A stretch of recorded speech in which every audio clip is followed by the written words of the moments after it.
The longer you wait to tell him his true nature, the more damage you do. He will resent you, and you may lose him forever. There is much about me I would not have him know. So you value your privacy more than your son, eh? I'm going to cut off your head now. Fair enough.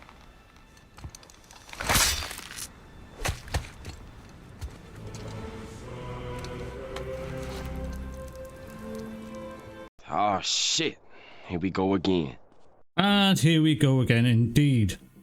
Now I woke up this morning to find out that God of War Ragnarok had got a 94 on Metacritic. Why do you give a shit, Avi, you might ask? Well, I don't, to be honest. I don't really care. But any game that gets above 90 on a Metacritic is actually really good, apparently. But I do think every game's score should be subjective. It should be your own personal preference. A game that's terrible to me can be good to you, or a game that's terrible to you can be good to me. But there's a subset of people out there that we like to call fanboys that think otherwise. Now here's some crazy tweets that I found within an hour of waking up this morning. How is Elden Mid doing? Ben? Are you having a fucking giraffe? Are you seriously listening to Paul Williams. No, but why have you got a cop doctor? I haven't got a cop doctor, you fucking shining bellend! That's fucking it! Right off the bat, throwing Elden Ring into the equation. Now let's go and have a look. 96. Here you go, you silly wanker. It's still sitting higher, fucking 10 months after it's been out. You're going on about knobhead. So is 94 somehow better now? Finally, after several failed attempts to reach that elusive plus 90, finally PS gets one. God of War Ragnarok breaks the curse. Congratulations. Now, even if this game didn't get a plus 90 on Metacritic, is that going to take away your enjoyment of the game? What other people think of a game should not reflect on your enjoyment of the game. This mentality needs to stop. Enjoy what you enjoy. Doesn't matter what anyone else thinks about the game. Congratulations, PlayStation, for achieving your first multiplayer game on the generation. Welcome to the club. No, this can't be. This can't be real. This is too much salt in a week. Now this is where you know the plastic box war goes too far. Either this person was not treated well as a child, banged on the head, or born with a mental dysfunction. Either way, why the hell would you care if any game gets a higher score than another? Like I say, always a game score should be subjective. It should be your choice whether that game is good or not. If a game scores absolutely shit on Metacritic, you can still enjoy that game. That score should never take away your enjoyment from the game. How many times do I have to say this before I get it through your thick skulls? God of War Ragnarok is a reminder on why PlayStation is a smart investment. Game Pass can't even compete with that. Why? Why? Why?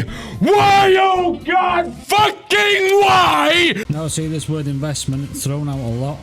Your plastic box is not an investment.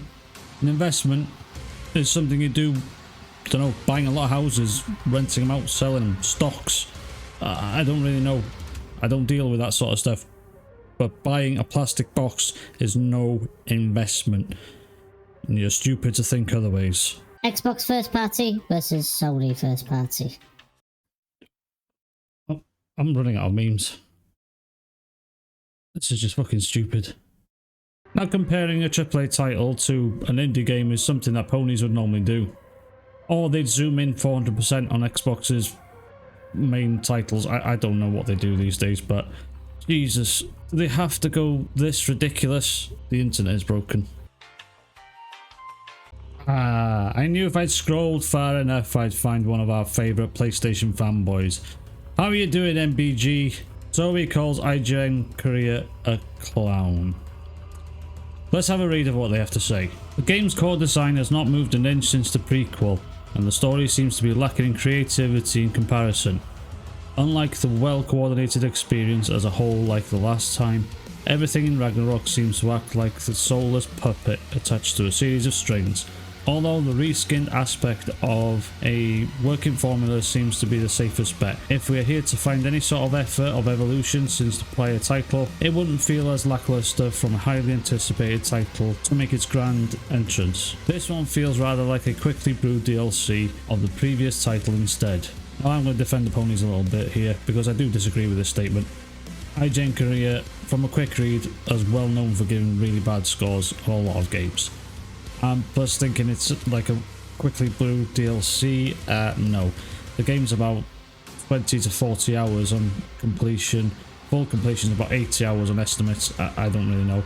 All reviewers are saying it's a fantastic game. I'm looking forward to the game myself. I really can't wait to play it. But nah, they should take this with a grain of salt and just brush it off, because really if they did a quick search, they'd realise that IGN Korea gives everything a bad score. But it didn't stop it from pissing off ponies. So let's look at MBG's thread. IGN who? He's allowed to have an opinion.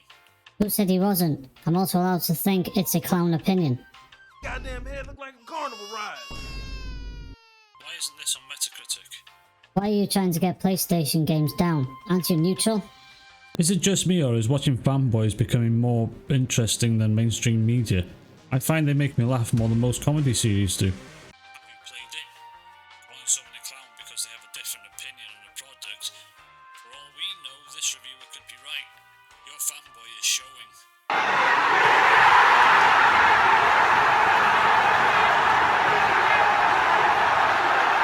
Calling it DLC is clown behaviour. It does look a lot like the one from 2018. You don't want to be like this. This is disgusting. This is awful in every way. If I could kill it, I would. But I legally can't. But I've considered it. What the hell do you mean it looks like the 2018 game? Of course it's going to look the same. The art style's not going to change. The graphics may improve. Facial animations, attack animations, they may improve. The game is going to look more or less exactly the same. I'm looking forward to this, and I'm not expecting much difference in visuals. Come on now. A review is just an opinion of one person. There is no right or wrong here. In what way does it impact your enjoyment of a game if someone doesn't like it as much as you? Would you have preferred if Jang Hong just lied and gave it a higher score? Oh look, an opinion I could finally get behind. Why can't everyone just think like this? I forget what Metacritic says altogether. Maybe don't be unprofessional by calling it a quickly brewed DLC like an Xbox would do.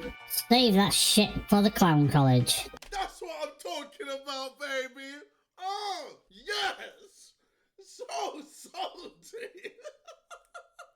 Well, what did I expect when the Metacritic score hit? Obviously, fanboys are going to be fanboys, and anyone that talks shit about the game was just going to be up in arms about it. We can't do anything about it, but the thing is, secretly we all love fanboys, because without them we could have fun and make fun of them at the same time. One day they might realise this when they're grown up, but as a matter of fact they're all grown up already. They're probably as old or even older than me, and I'm nearly 40. Well, let me hear what you guys think. Are you going to buy the game? I'm going to buy it. I'm going to enjoy it just as much as the 2018 one and all the previous ones before that. I'm a massive fan of the God of War games. If you like what you see, push the like button, subscribe. Hopefully next week Fanboys will do something crazy again, and I'll catch you next time. See you again.